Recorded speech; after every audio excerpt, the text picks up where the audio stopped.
पहले मैं दिखाऊं तुम भी हाँ दिखाओगे? हाँ हाँ पक्का। पहले मैं दिखाऊंगी फिर तुम दिखाओगे? क्या? मैं दिखाऊंगी तो फिर तुम दिखाओगे? हाँ हाँ। तुम मोबाइल को थोड़ा दूर पे रखो, एक एक उतारना, ठीक है, पूरा फील के साथ। दूर पे रखूं? मेरे पास स्टैंड नहीं है यार। अच्छा ऐसे रख दो, रुको फील मैं के साथ। उतारती हूँ। फील के साथ। ठीक है। ओके। एक साधारण से दिखने वाली मासूम लड़की सोशल मीडिया के अलग अलग प्लेटफॉर्म पर लड़कों को मैसेज किया करती थी। अमीर लड़कों को पहले अपने प्रेम जाल में फंसाती और इसके बाद उन लड़कों के साथ प्राइवेट पल भी व्यतीत करती, बंद कमरे के अंदर के साथ संबंध बनाती और उस पल का वीडियो चोरी से, छुपके से अपने मोबाइल के कैमरे में कैद कर लेती और इसके बाद उसी वीडियो के बेस पर उस लड़के को लगातार ब्लैकमेल करती और कहती मेरे अकाउंट में तुम इतने पैसे डिपॉजिट कर दो और अगर तुम ये पैसे मेरे अकाउंट में डिपॉजिट नहीं करोगे तो तुम इस बात की कल्पना भी नहीं किए होगे कि ये वीडियो कहां कहां चला जाए। अब उस वीडियो को देखने के बाद हर उस लड़के के पैरों तले जमीन खिसक जाती, क्योंकि लड़के को इस बात की जानकारी बिल्कुल भी नहीं होती कि उनका उस प्राइवेट पल का वीडियो उस लड़की के द्वारा बंद कमरे में छुपके से बना लिया गया है और अंततः वो लड़के मजबूर होकर उस लड़की का डिमांड भी लगातार पूरा करते। दोस्तों यकीन मानिए, जब इस पूरे घटना को आप सुनेंगे तो आपकी अंतरात्मा कांप उठेगी, आपका रोम रोम सिहर जाएगा और आप ये सोचने पर मजबूर हो जाएंगे कि आधुनिकता के इस दौर में क्या वाकई सोशल मीडिया इतना ज़्यादा खतरनाक हो चुका है। जमाने को सीख देने वाली एक ऐसी घटना जो मैं अपने वीडियो के माध्यम से आपको बताने जा रहा हूं। मैं चाहता हूं थोड़ा सा समय निकालकर इस पूरे वीडियो को आप लोग जरूर देखें, क्योंकि जब तक इस पूरे वीडियो को आप लोग देखेंगे नहीं, घटना की वास्तविकता से आप परिचित नहीं हो पाएंगे। एक बेहद ही खूबसूरत सी दिखने वाली लड़की का इंस्टाग्राम पर एक लड़के को मैसेज आता है। उस मैसेज में लिखती है, हे यू लुक ब्यूटीफुल।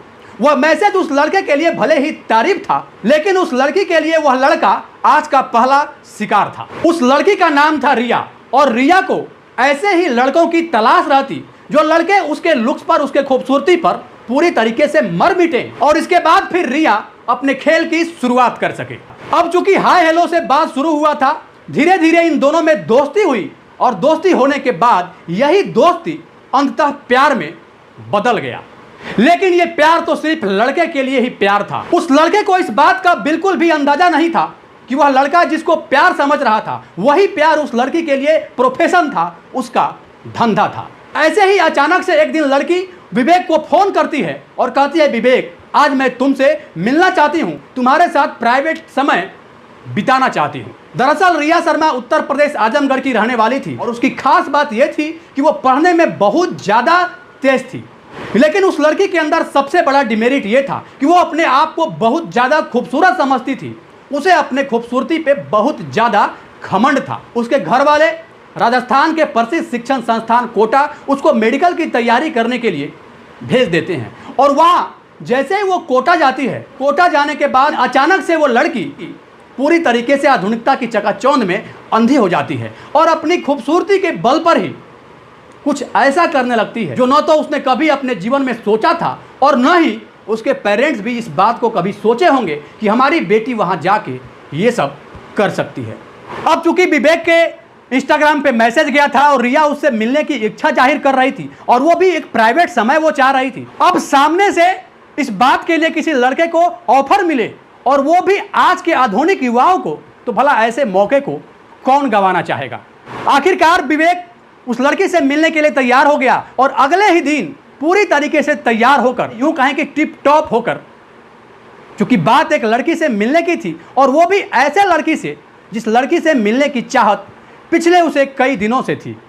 अब विवेक चूंकि पहली बार रिया से मिलने आया और रिया का जो फ्लैट था जयपुर के एक महंगे सोसाइटी में था। घर से तो आई थी वो मेडिकल की तैयारी करने कोटा के लिए, लेकिन घर में किसी को इस बात की जानकारी नहीं थी कि हमारी बेटी कोटा छोड़ के अब जयपुर में रहना आरंभ कर चुकी है और हमारी बेटी पढ़ाई लिखाई छोड़कर कुछ ऐसा करने लगी है।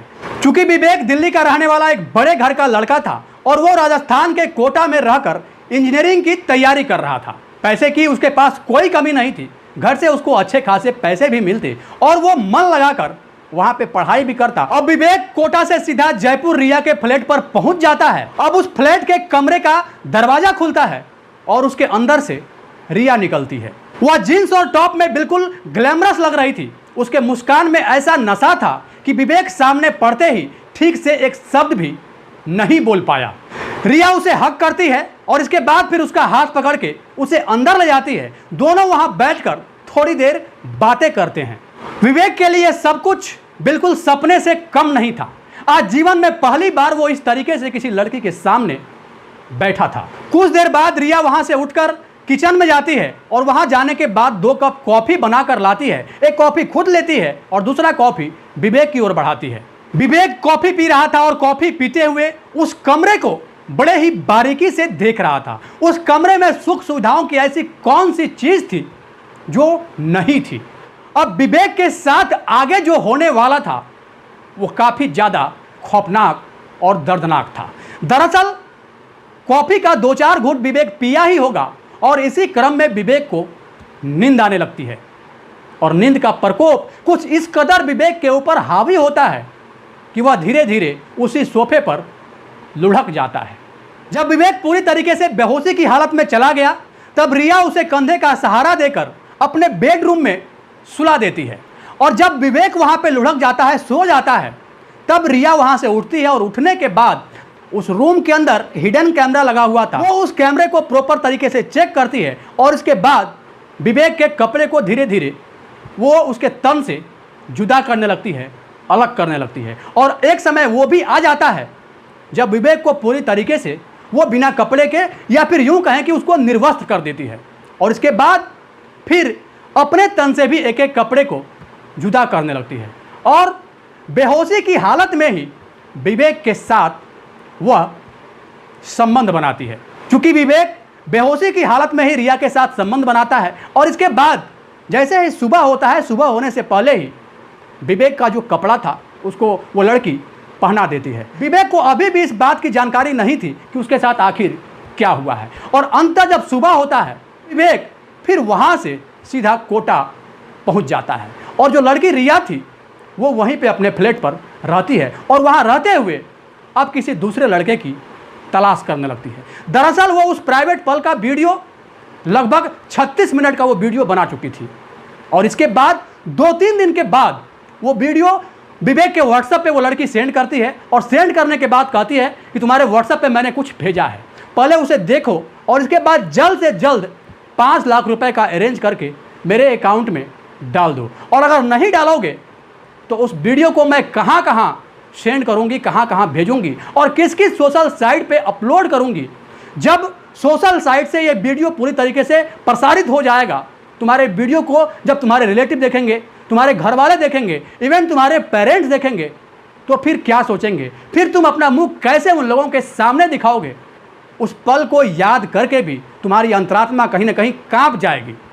अब जैसे ही वो वीडियो देखता है विवेक पूरी तरीके से हैरत में पड़ जाता है। दरअसल उस वीडियो में जो विवेक था उसका चेहरा क्या पूरा बॉडी ही दिख रहा था और वो जो लड़की थी उसका फेस पूरी तरीके से ब्लर कर दिया गया था और रिया लगातार उसे कॉल करती, व्हाट्सएप पे मैसेज करती कि जल्द से जल्द पैसे का अरेंज करो और मेरे अकाउंट में डाल दो।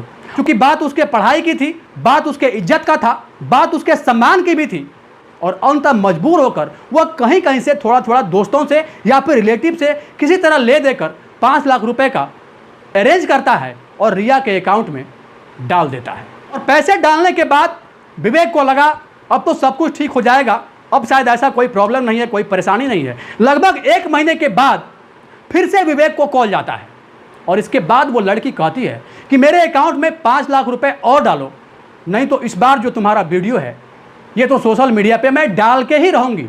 तब विवेक कहता है कि मैंने तुम्हें 5 लाख रुपए तो दे दिए, अब मैं कहाँ से पैसे लाऊं, मेरे पास पैसे देने के लिए नहीं है। तब वो लड़की कहती है कि अगर तुम्हारे पास पैसे देने के लिए नहीं है तो फिर ये वीडियो मेरे पास अपलोड करने के लिए तो है, मैं इस वीडियो को अभी कुछ ही सेकेंडों में सोशल मीडिया के अलग अलग प्लेटफॉर्म पे डाल दूंगी और वे वीडियो धीरे धीरे वायरल हो जाएगा। अब तुम्हारे पास अगर 5 लाख रुपए नहीं है तो तुम मुझे 3 लाख रुपए भी दो, लेकिन दो। अब जो विवेक था उसके इस बात को सुनकर उसे लगा कि चलो बात 3 लाख रुपए की ही है, अगर मेरे 3 लाख दे देने से ये वीडियो सोशल मीडिया पे अपलोड नहीं करेगी तो हमारी बेइज्जती होने से बच जाएगी, हमारी बदनामी होने से बच जाएगी। और इसके बाद फिर रिया के अकाउंट में वो पैसे भी डाल देता है। अब तक 8 लाख रुपए वो डाल चुका था।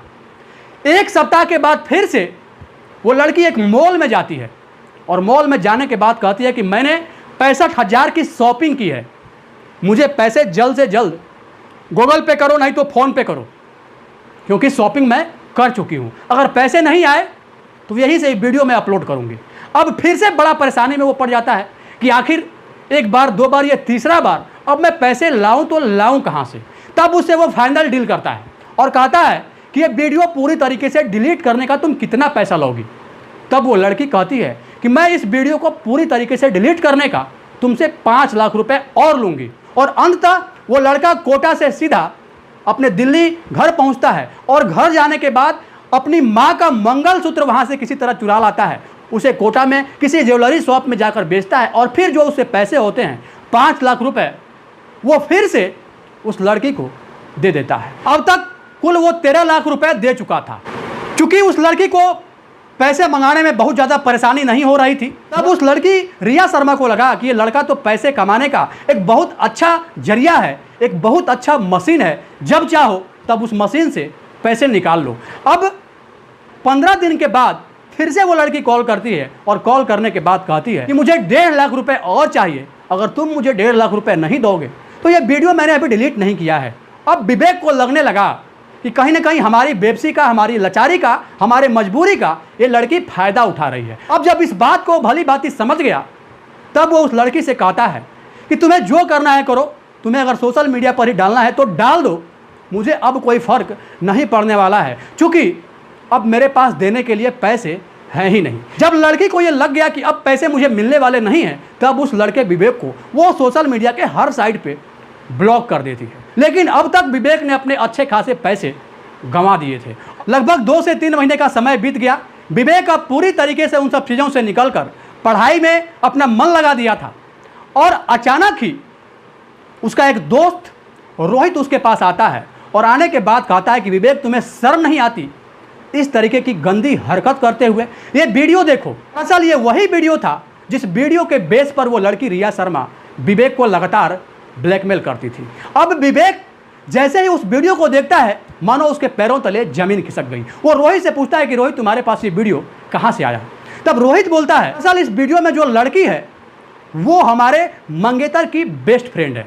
तुमने एक तो प्यार का झूठा नाटक हमारे मंगेतर के बेस्ट फ्रेंड के साथ किया और अंततः उसके साथ संबंध बनाए और संबंध बनाने के बाद सोशल मीडिया पर यह वीडियो भी वायरल कर दिया। तो विवेक पहले रोहित की बातों को बड़े ही गंभीरता के साथ सुनता रहा और इसके बाद कहता है कि दोस्त, जो तुम सोच रहे हो ऐसा कुछ भी बात नहीं है, ये वही लड़की है जिसने मुझे ब्लैकमेल किया है। अब रोहित को इस बात पे बिल्कुल भी यकीन नहीं हो रहा था। तब विवेक रोहित से कहता है कि जिससे तुम्हारी शादी होने वाली है और जिसको तुम अपना मंगेतर बता रहे हो, मुझे उसका पिक दिखा दो, उसका तस्वीर दिखा दो, मैं उसके तस्वीर को देखना चाहता हूँ। अब रोहित के मोबाइल में वो उसका पिक था। जैसे ही वो पिक दिखाता है, विवेक उसको देखते ही पूरी तरीके से अचंभित हो जाता है। वो तस्वीर, वो पिक किसी और का नहीं बल्कि रिया शर्मा का ही था। अब जैसे ही वो तस्वीर विवेक देखता है, वो कहता है ये वही लड़की है जो मुझे ब्लैकमेल लगातार करती थी और इसके बदले में मुझे पैसे देने पड़ते थे। और ये पूरे घटना घटित हुए लगभग 2 माह का समय भी बीत चुका है। लेकिन विवेक के ये सब बोलने के बाद भी रोहित को अपने दोस्त के बात पर ही यकीन नहीं हो रहा था। अब इसी बात को लेकर विवेक और रोहित के बीच थोड़ी दूरी हो जाती है और दोनों में कुछ मनमुटाव भी उस लड़की के चलते हो जाता है। रिया शर्मा रोहित को अपना नाम शबनम बताई थी। सिर्फ नाम में कन्फ्यूजन था, लेकिन विवेक तो इस बात को बड़े ही अच्छे तरीके से समझ रहा था। अब कुछ दिन का समय और गुजर गया। अब उसी कॉलेज का एक लड़का जिसका नाम नीरज था, वो काफ़ी ज़्यादा परेशान था और परेशानी की हालत में ही फ़ोन पर ज़ोर ज़ोर से किसी से बात कर रहा था। जैसे ही फ़ोन डिस्कनेक्ट होता है, उसके पास रोहित पहुंचता है और रोहित पूछता है कि दोस्त, मुझे ये बताओ तुम इतने ज़्यादा चिंतित क्यों हो और ज़ोर ज़ोर से आखिर किससे बात कर रहे हो? नीरज बोलता है, यार मैं क्या बताऊँ, मैं एक ऐसे जालसाज लड़की के चक्कर में फंस गया हूँ कि उस लड़की ने मुझे इंस्टाग्राम पर मैसेज किया, पहले प्यारी प्यारी बातें की और बात करने के बाद धीरे धीरे जब मैं उसकी ओर अट्रैक्ट होता चला गया तो अंत में वो मुझे मिलने बुलाई। मैं उससे मिलने जयपुर गया और जयपुर मिलने के बाद मैंने उसके साथ हर कुछ वो किया जो वो चाहती थी। मैं इस बात से बिल्कुल बेखबर था। मेरा जो प्राइवेट पल था, उस पल का वीडियो वो अपने मोबाइल में कैद कर चुकी थी और उसी वीडियो के बेस पर, उसी वीडियो के बल पर मुझे ब्लैकमेल कर रही है और मुझसे पैसे का भी डिमांड कर रही है। और अब तक मैंने उसको 2,60,000 रुपये भेज भी दिए हैं। इतना सुनते ही रोहित को लगा कि अरे ये सब हो क्या रहा है, मुझे वो वीडियो दिखाओ। अब जैसे ही वो वीडियो नीरज उसे दिखाता है, इसमें भी चेहरा उसका ब्लर था, सेम वही एक्टिविटी थी, लेकिन दो चीज़ वहाँ पे साफ साफ दिख रहा था। एक रिया का सैंडल और दूसरा रिया का जो दुपट्टा था, वो दुपट्टा और सैंडल अब से कुछ ही दिन पहले जब ये लोग जयपुर में मिले थे, रोहित और रिया जब जयपुर में मिले थे, तो वहाँ पे रोहित के द्वारा ये दुपट्टा और रिया का वो सैंडल दोनों उसे दिया गया था।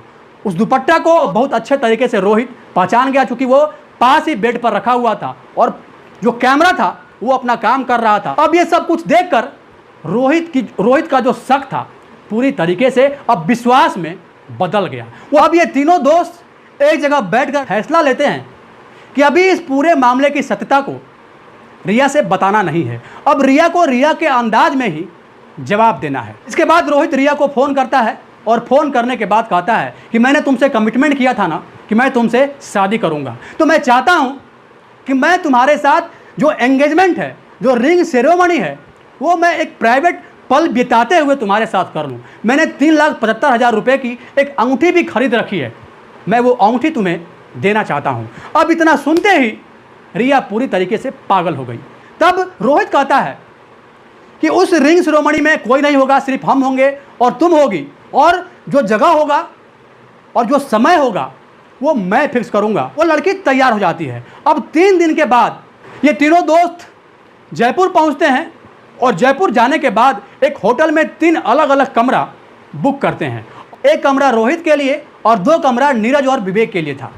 चूँकि रोहित वाले कमरे में रिया को आना था और रिया के आने से पूर्व भी सारी तैयारियां वहाँ पे हो चुकी थी। रोहित वाले रूम में अलग अलग हिडन कैमरा पहले ही लगा दिया गया था। अब निश्चित समय पे अब रिया भी उस होटल के उस कमरे में पहुंचती है जिस कमरे में रोहित उसका बेसब्री से इंतजार कर रहा था। अब जैसे ही रिया आती है, रोहित सामने से उसे हक करता है और हक करने के बाद दोनों आपस में एक दूसरे से बातचीत करने लगते हैं। और बातचीत करते करते जो रोहित होता है वो कहता है मुझे नींद आ रही है, मैं अभी सोना चाहता हूँ। अब थोड़ी देर बाद ही रोहित सोने का नाटक करने लगता है और जब वो सोने का नाटक करने लगता है, इसी बीच रिया को लगा कि अब तो रोहित सो ही गया, क्यों ना हम अपना यहाँ पे काम कर लें। और वो तुरंत अपने बैग से 3-4 हिडन कैमरा, जिसे हम बिल्कुल भी आसानी से नहीं देख सकते हैं, उस कैमरे को वो अलग अलग एंगल से बेड पर फोकस करके उसे फिट करने लगती है।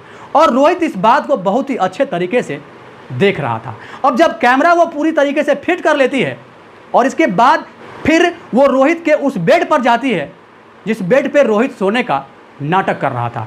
वहाँ जाते ही अपने तन से एक एक कपड़ा जुदा करने लगती है, अलग करने लगती है। अंत में वो समय भी आ गया जब उसके तन पे, उसके शरीर पर एक भी कपड़ा नहीं था। और जब वो पूरी तरीके से निर्वस्त्र हो गई, तब वो रोहित से कहती है कि रोहित, क्यों ना हम आज के इस पल को यादगार बनाएं।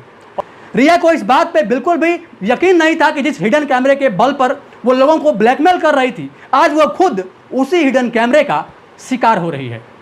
क्योंकि रोहित और रोहित के दोस्तों ने पहले ही उस कमरे में हिडन कैमरा अलग अलग एंगल से उस बेड को फोकस करके लगा दिया था। अब रिया रोहित के शर्ट का बटन खोलना चाहती है और जैसे ही वो शर्ट का बटन खोलती है, क्योंकि उसको लग गया था कि अब तो मैं इस अवस्था में आ ही गई हूँ, रोहित को भी अब इसी अवस्था में लाना है और इसके बाद फिर उस पल का वीडियो रिकॉर्ड करके अब तो रोहित की ही बारी है।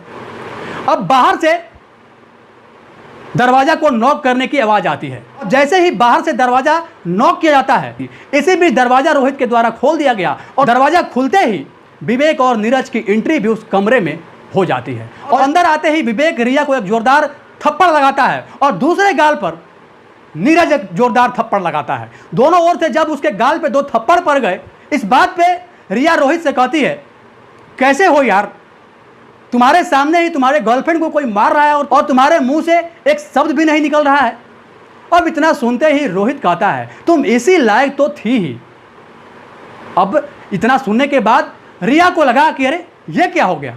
रिया के साथ वो हो गया जिस बात की परिकल्पना उसने कभी सपने में भी नहीं की थी। आज उसका वही प्लान जिस प्लान को बना के वो लोगों को ठगती थी, उसका वही प्लान उसके ही ऊपर आज भारी पड़ रहा था। इसके बाद फिर इन लड़कों के आगे हाथ जोड़ने लगती है और कहती है, मुझसे बहुत बड़ी गलती हो गई, मुझे माफ़ कर दो। और इसके बाद फिर पुलिस जो महिला कांस्टेबल के साथ बाहर वेट कर रहे थे, वो भी अंदर आते हैं और आने के बाद फिर रिया की वहाँ से गिरफ्तारी हो जाती है।